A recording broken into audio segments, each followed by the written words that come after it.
Juan, unang kabanata. Sa pasimula ay naroon na ang salita. Ang salita ay kasama ng Diyos, at ang salita ay Diyos. Kasama na siya ng Diyos sa simula pa. Nilikha ang lahat ng bagay sa pamamagitan niya at walang anumang nalikha ng hindi sa pamamagitan niya. Mula sa kaniya ang buhay, at ang buhay ay siyang ilaw ng sangkatauhan. Nagliliwanag sa kadiliman ang ilaw, at hindi ito nagapi kailanman ng kadiliman. Sinugo ng Diyos ang isang taong nagngangalang Juan. Pumarito siya upang magpatotoo tungkol sa ilaw at nang sa gayon, manalig sa ilaw ang lahat dahil sa patotoo niya. Hindi siya ang ilaw, kundi naparito siya upang magpatotoo tungkol sa ilaw. Ang tunay na ilaw na tumatanglaw sa lahat ng tao ay dumarating sa sanlibutan. Nasa sanlibutan ang salita. Nilikha ang sanlibutan sa pamamagitan niya, ngunit hindi siya nakilala ng sanlibutan. Pumunta siya sa kaniyang bayan, ngunit hindi siya tinanggap ng kaniyang mga kababayan. Subalit, ang lahat ng tumanggap at nanalig sa kaniya ay binigyan niya ng karapatang maging mga anak ng Diyos. Sila nga ay naging mga anak ng Diyos, hindi dahil sa isinilang sila ayon sa kalikasan, sa kagustuhan o kagagawan ng tao. Ang pagiging anak nila ay buhat sa Diyos. Ang salita ay naging tao, puspos ng biyaya at katotohanan, at nanirahan sa piling namin. Nakita namin ang kaniyang kaluwalhatiang tunay na kaniya bilang kaisa-isang anak ng Ama. Nagpatotoo si Juan tungkol sa kaniya ng kaniyang isigaw. Siya ang tinutukoy ko ng aking sabihin. Ang darating na kasunod ko'y higit kaysa sa akin, sapagkat siya ay naroon na, bago pa man ako ipinanganak. Mula sa kaniyang di masukat na pag-ibig, tayong lahat ay tumanggap ng sunod-sunod na pagpapala. Sapagkat sa pamamagitan ni Moises, dumating ang kautusan, ngunit sa pamamagitan ni Hesukristo, dumating ang pagpapala at katotohanan. Kailan may walang nakakita sa Diyos, ngunit ipinakilala siya ng kaisa-isang anak, siya'y Diyos na lubos na binamahal ng Ama. Ang mga pinuno ng mga Hudyo sa Jerusalem ay nagsugo ng ilang paring Hudyo at Levita upang itanong kay Juan kung sino siya. Hindi nagkaila si Juan, sa halip ay maliwanag niyang sinabi, Hindi ako ang Mesiyas. Sino ka kung gayon? tanong nila. Ikaw ba si Elias? Hindi po. Tugon niya. Ikaw ba ang propeta? Sumagot siya. Hindi po. Sino ka kung gayon? Tanong nilang muli. Sabihin mo kung sino ka upang may masabi naman kami sa mga nagsugo sa amin. Anong masasabi mo tungkol sa iyong sarili? Sumagot si Juan sa pamamagitan ng pangungusap ni Propeta Isaias. Ako ang tinig ng isang sumisigaw sa ilang. Tuwirin ninyo ang daraanan ng Panginoon. Ang mga nagtanong ay sugo ng mga Pariseo. Muli nilang tinanong si Juan. Bakit ka nagbabautismo? Gayong hindi naman pala ikaw ang Mesyas, ni si Elias, ni ang propeta. Sumagot si Juan. Ako'y nagbabautismo sa tubig. Ngunit nasa gitna ninyo ang isang hindi ninyo nakikilala. Darating siyang kasunod ko. Subalit hindi ako karapat-dapat magkalagman lamang ng tali ng kanyang sandalyas. Ito'y nangyari sa Betania, sa silangan ng Ilog Jordan na pinagbabautismuhan ni Juan. Kinabukasan ay nakita ni Juan na si Jesus ay lumalapit sa kanya. Kaya't sinabi niya, Narito ang kordero ng Diyos. na nag-aalis ng kasalanan ng sanlibutan. Siya ang tinutukoy ko nang sabihin kung ang dumarating na kasunod ko ay higit sa akin. Sapagkat siya ay naroon na bago pa man ako ipanganak. Hindi ko rin siya nakikilala noon. Ngunit ako'y naparitong nagbabautismo sa tubig upang ipakilala siya sa Israel. Ganito ang patotoo ni Juan. Nakita ko ang espiritu na parang kalapating bumababa, buhat sa langit, at nanatili sa kanya. Hindi ko nga siya nakikilala noon.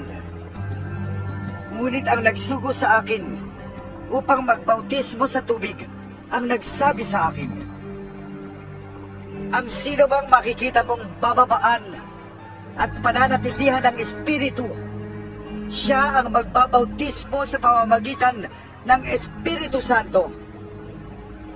Ngayon ay nakita ko siya at pinapatotohanan kong siya ang anak ng Diyos. Kinabukasan, naroon uli si Juan kasama ang dalawa sa kaniyang mga alagad. Nang makita niya si Jesus na nagdaraan ay kaniyang sinabi, Narito ang kordero ng Diyos. Narinig ng dalawang alagad ang sinabi niya at sumunod sila kay Jesus. Lumingon si Jesus at nang makita niyang sumusunod sa kaniya ang mga ito, sila'y tinanong niya. Ano ang kailangan ninyo? Sumagot sila. Saan po kayo nakatira, Rabi? Ang kahulugan ng salitang ito'y guro, Halik kayo at tingnan ninyo. sabi ni Jesus. Sumama sila kay Jesus at nakita nila ang kaniyang tinitirhan. At tumuloy sila roon ng araw na iyon. Nooy, mag-aalas 4 na ng hapon. Ang isa sa dalawang alagad na nakarinig kay Juan at sumunod kay Jesus ay si Andres, na kapatid ni Simon Pedro. Unang hinanap ni Andres ang kanyang kapatid na si Simon. Sinabi niya rito, Nakita na namin ang Mesiyas. ang kahulugan ng salitang ito'y Kristo. At isinama ni Andres si Simon kay Jesus. Tiningnan ni Jesus si Simon at sinabi sa kanya, Ikaw ay si Simon na anak ni Juan. Ikaw ay tatawaging Cephas. ang katumbas ng pangalang ito'y Pedro. Kinabukasan, minabuti ni Jesus na pumunta sa Galilea. Nakita niya si Felipe at sinabi ni Jesus sa kanya, Sumunod ka sa akin. si Felipe ay taga Betsaida, tulad ni na Andres at Pedro.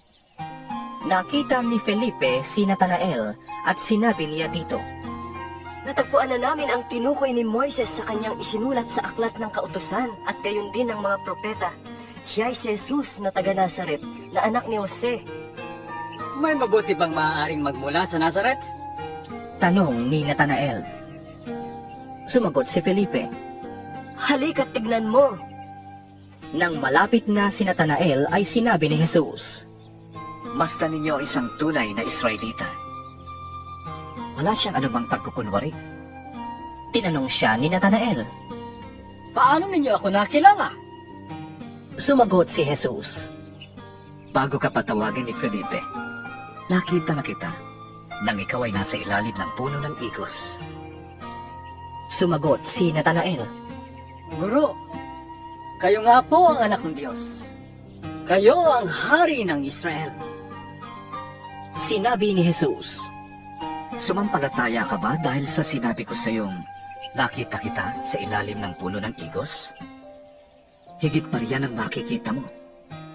at sinabi niya sa kanila, Tandaan ninyo, makikita ninyong bukas ang langit at ang mga anghel ng Diyos ay manhik manaog sa kinaroroonan ng anak ng tao.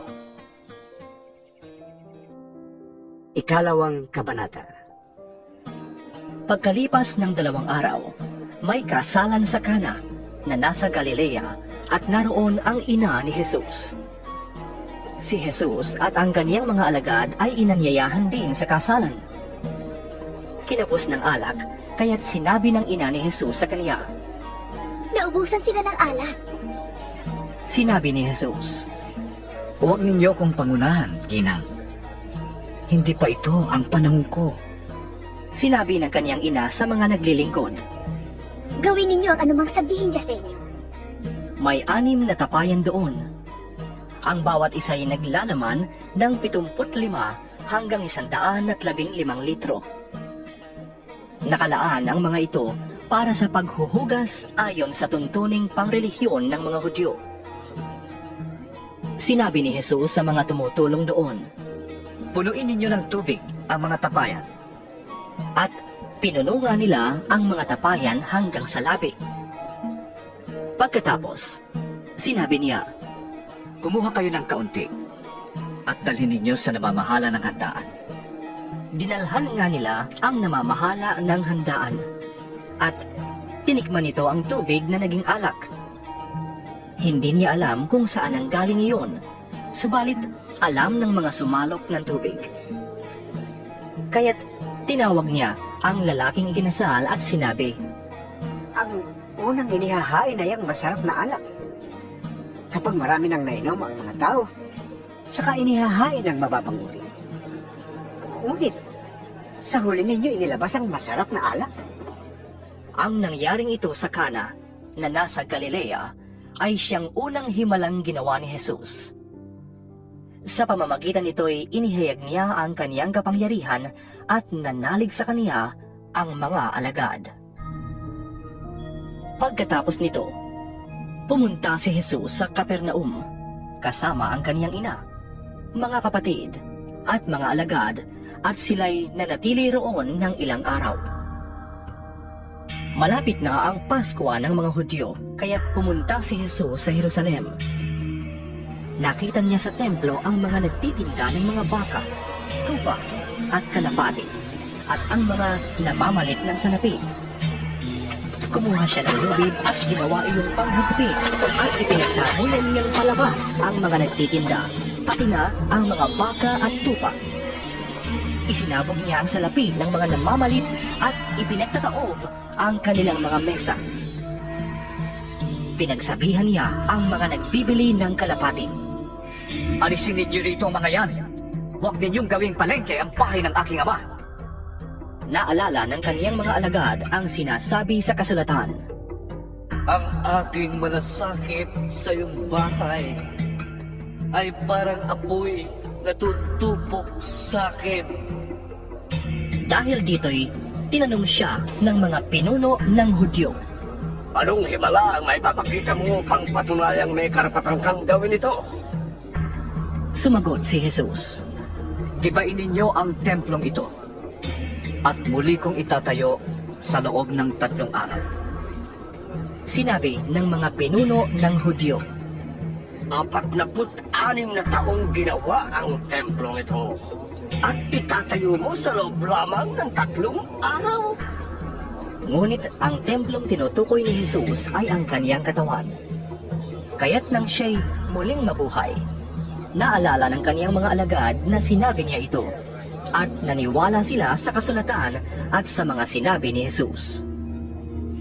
Nang pista ng Pasko ay nasa Jerusalem si Jesus. Marami ang sumampalataya sa kanya nang makita nila ang mga himalang ginagawa niya. Subalit, hindi nagtiwala sa kanila si Jesus, sapagkat silang lahat ay kilala niya. Hindi na kailangang may magsabi pa sa kanya tungkol sa kanino man, sapagkat nalalaman niya ang kalooban ng lahat ng tao. 3 kabanata. May isang Pariseo at pinuno ng mga Hudyo na ang pangalan ay Nicodemo. Isang gabi, nagsadya siya kay Jesus. Guro, Sabi niya, nalalaman po namin kayo isang gurong mula sa Diyos sapagkat walang makakagawa ng mga himalang ginagawa ninyo kung wala sa Kanya ang Diyos. sumagot si Jesus. Sinasabi ko sa iyo, malibang ipanganak na muli ang isang tao, hindi niya mararanas ang pagharian ng Diyos. Paanong maipapanganak na muli ang isang taong matanda na? Makakapasok pa ba siya sa tiyan ng kanyang ina para muling isilang? Tanong ni Nicodemo. Sagot naman ni Jesus. Sinasabi ko sa iyo, maliban na ang tao'y ipanganak sa tubig at sa espiritu, hindi siya paghaharian ng Diyos.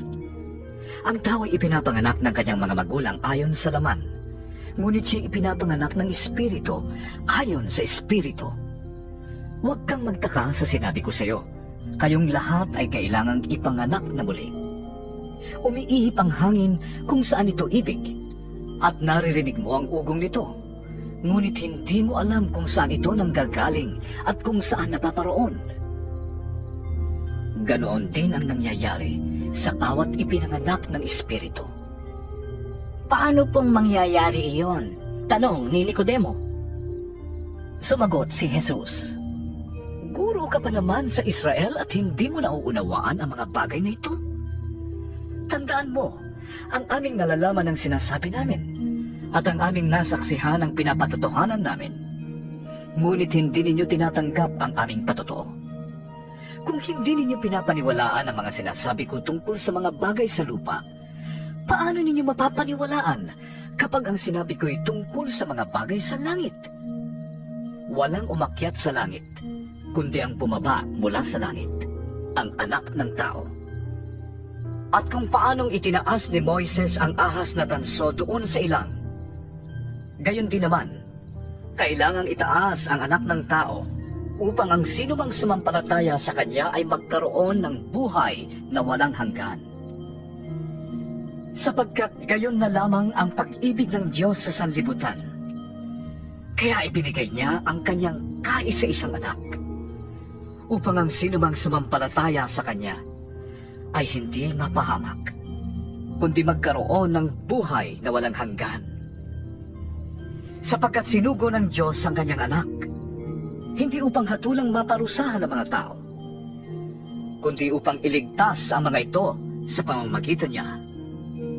Hindi hinahatulang maparusahan ang sumasampalataya sa anak, ngunit hinatulan na ang hindi sumasampalataya, sapagkat hindi siya sumampalataya sa kaisa-isang anak ng Diyos.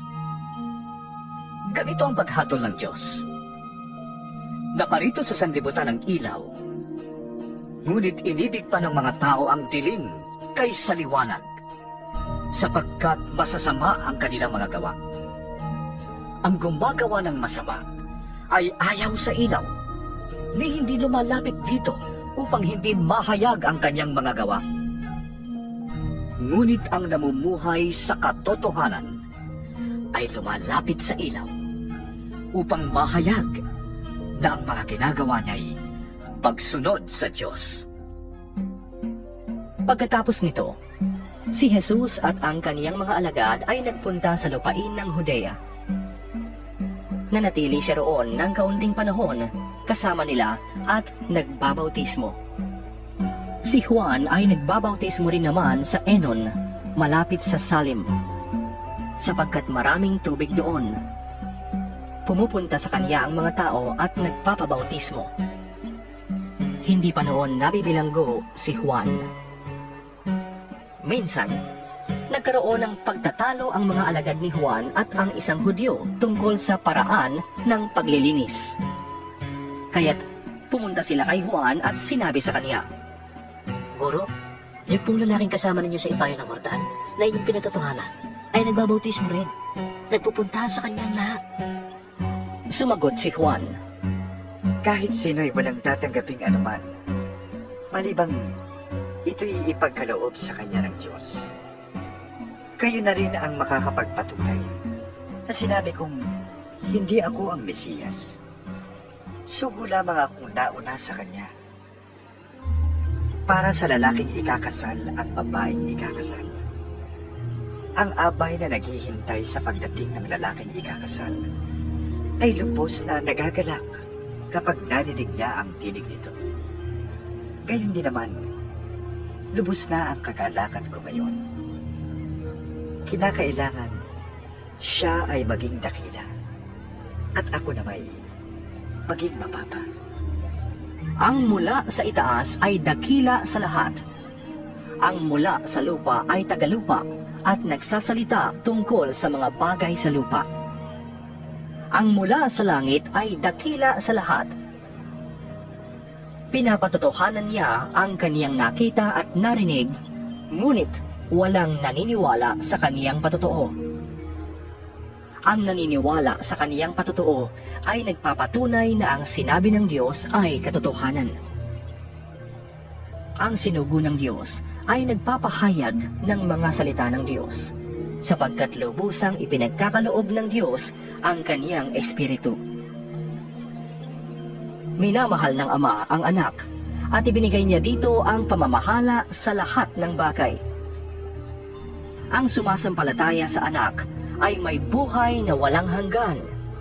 Ngunit ang ayaw pasakop sa anak ay hindi magkakaroon ng buhay. Sa halip, mananatili sa kanya ang puot ng Diyos.